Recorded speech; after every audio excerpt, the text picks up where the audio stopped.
Então vamos lá, prós e contras da estatística não paramétrica.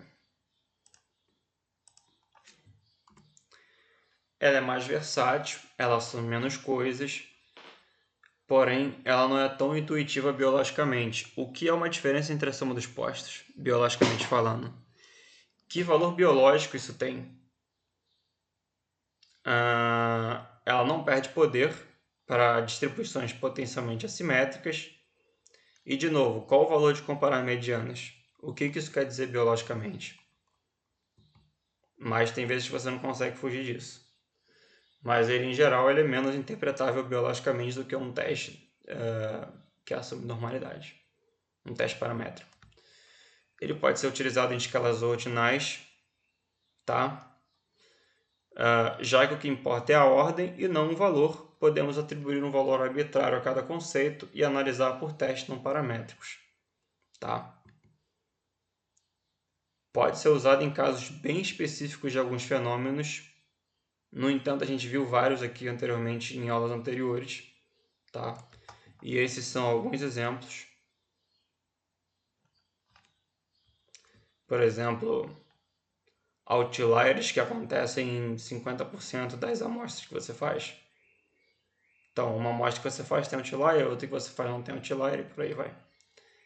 Isso não vai cair numa distribuição unimodal, que é uma das características da distribuição normal, e aí você vai ter que apelar para a estatística não paramétrica. Tá?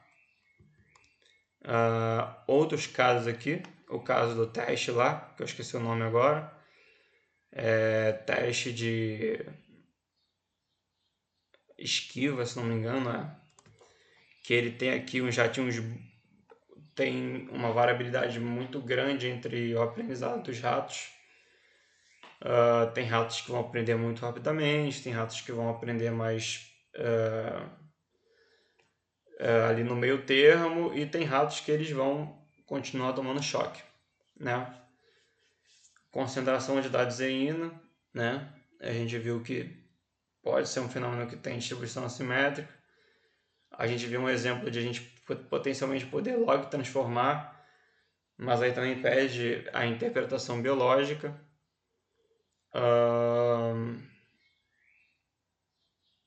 E esses são alguns exemplos. E o que ele está assumindo no fundo, tá? Deixa eu tomar um pouco de café aqui.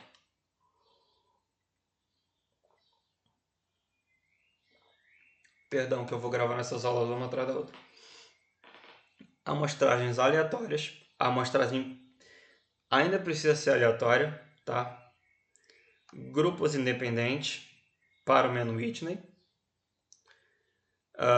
Ou seja, independência das unidades experimentais, independência das unidades experimentais, distribuições de formato semelhante ou parecidas, pelo menos, não necessariamente seguindo qualquer formato padrão, tá? Só que alguma informação você perde. Nos exemplos abaixo, paramétrico e não paramétrico dão o mesmo resultado em ambos. Se a gente comparar a média do grupo A com o grupo B nessas duas situações, dá a mesma diferença entre médias? Nesse caso aqui, dos indivíduos que abrem a câmera e os indivíduos que ficam com a câmera fechada, e a gente tem uma diferença sistemática, todos os valores dos indivíduos que abrem a câmera são maiores, têm mais idade, e os que não abrem a câmera têm menos idade. E aí? Aqui nessa situação, o grupo B, todos os valores, 34, 36, 35, eles são maiores do que 21, 24 e 23. Então a gente teria uma condição como essa aqui também. Agora, aqui a mesma coisa acontece. 85, 83 e 89, eles são maiores do que 21, 24 e 23. No entanto, a diferença entre médias dessa condição aqui, ela é muito maior do que a diferença entre médias dessa condição aqui. Tá? Então, alguma informação você está perdendo. Porque você não está mais... A magnitude dos valores não importa, e sim a ordem.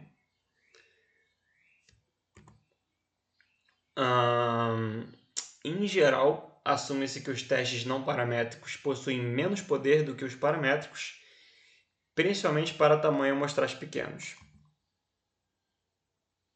E uma última curiosidade interessante. Existe algum caso onde, em distribuições assimétricas, o teste paramétrico pode ter mais poder do que as alternativas não paramétricas, mesmo que a distribuição seja assimétrica? Existe algum caso onde, em distribuições assimétricas, o teste paramétrico pode ter mais poder do que as alternativas não paramétricas? Sim, em um cenário onde a hipótese nula é verdadeira. É um cenário muito peculiar, muito difícil de acontecer, mas pode acontecer. É só para quebrar essa frase de que sempre os testes paramétricos têm mais poder. Sempre na verdade aqui está formulado errado, né? O teste não paramétrico ele vai ter mais poder do que a alternativa paramétrica, tá? É só para quebrar essa questão de que sempre o paramétrico tem mais poder do que o não paramétrico. E na verdade não é bem assim. Se as distribuições forem assimétricas em direções opostas e a média delas coincidir, ou seja, a hipótese nula for verdadeira, podemos ter mais poder para detectar uma diferença no teste não paramétrico do que no paramétrico. Abaixo temos duas distribuições com a mesma média, ou seja, a hipótese nula é verdadeira em testes paramétricos, mas as medianas são diferentes. Então, se a gente fosse fazer um teste paramétrico nessa distribuição aqui, esse aqui na verdade tem um overlap de duas distribuições, tá? Forma uma terceira aqui, mas ela é artificial porque ela está sendo causada, na verdade, uma distribuição é aqui e a outra distribuição vem daqui, tá ok? São só duas distribuições, não são três que existem aqui. É uma que vem aqui e outra que vem aqui. Uma está desviada para a direita e outra está desviada para a esquerda. No entanto, elas coincidem com a média. Só que as medianas são diferentes. Tá? Aí, o teste não paramétrico vai ter mais poder do que o teste paramétrico. Outra desvantagem. É impossível calcular poder estatístico a não ser que se assuma uma distribuição determinada. Então, tem uma rule of thumb, né? Tem uma regra, um cookbook, né? Tem uma receita de bolo, de que você faz o cálculo de poder, o cálculo do tamanho da amostra pensando no teste paramétrico, só que se você quiser cair para a alternativa não paramétrica, você adiciona ali uns 15, 20% de sujeitos a mais para ter, porque em geral, salvo em uma situação que eu citei ali, em geral, realmente os testes paramétricos eles têm mais poder. Então é interessante você trabalhar com amostras maiores se você está trabalhando com testes não paramétricos. No entanto, eles também são interessantes em amostras menores porque eles tendem a ser mais conservadores do que os testes paramétricos. Como escolher? Casos fáceis.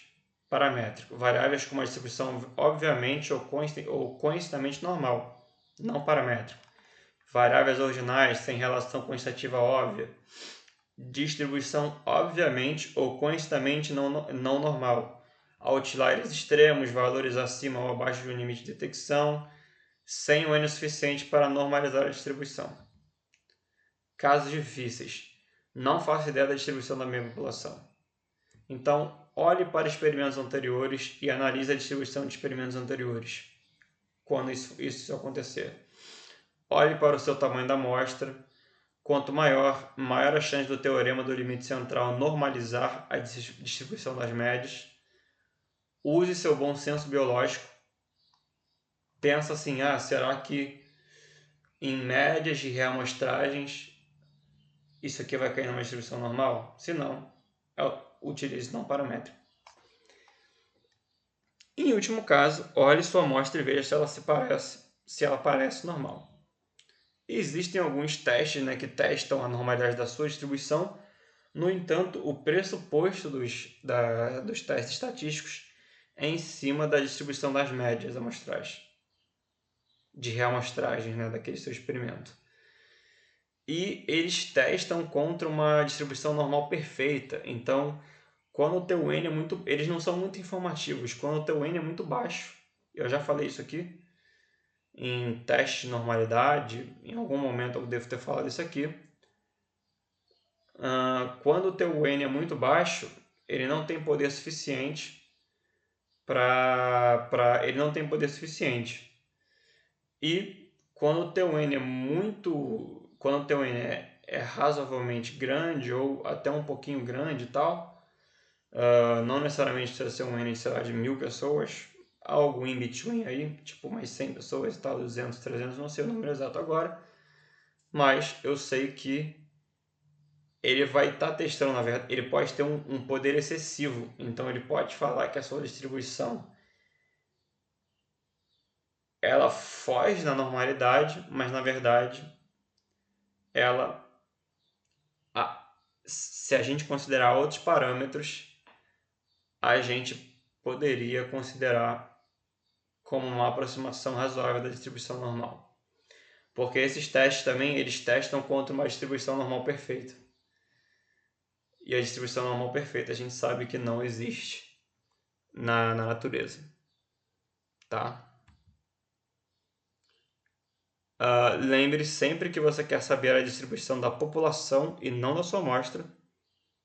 Tá? E o que os testes, esses testes de normalidade, eles testam a distribuição das amostras. Um P significativo indica que é improvável que uma população com distribuição normal se distribua desse jeito em uma amostra por acaso. Um P não significativo não significa que ela seja normal. Pode significar, por exemplo, baixo N. Alguns testes de normalidade do prisma, por exemplo, sequer rodam com N muito baixo. Tá? Então, entre o bom senso e a estatística, usar o bom senso ainda é a melhor alternativa. E, por fim, orientações gerais. Para amostras grandes, a diferença entre o resultado dos testes paramétricos e não paramétricos é muito pequena. Só que os testes paramétricos eles são melhores de serem interpretados a nível biológico, tá? Porque a gente pode estimar um intervalo de confiança também não paramétrico, mas não é tão intuitivo o que é uma diferença entre postos, entre a soma dos postos. Uma diferença entre medianas, vai ficando mais difícil interpretar aquilo biologicamente, né? Para amostras pequenas, estatística não paramétrica geralmente é a opção mais conservadora e menos poderosa se a distribuição das médias amostrais se aproximar de uma normal. Para amostras que desviem muito da normalidade, por outro lado, o poder na análise não paramétrica é geralmente melhor. Faça a sua escolha antes de fazer os testes e não depois, para não cair na tentação de escolher o P mais baixo e enviesar a sua análise.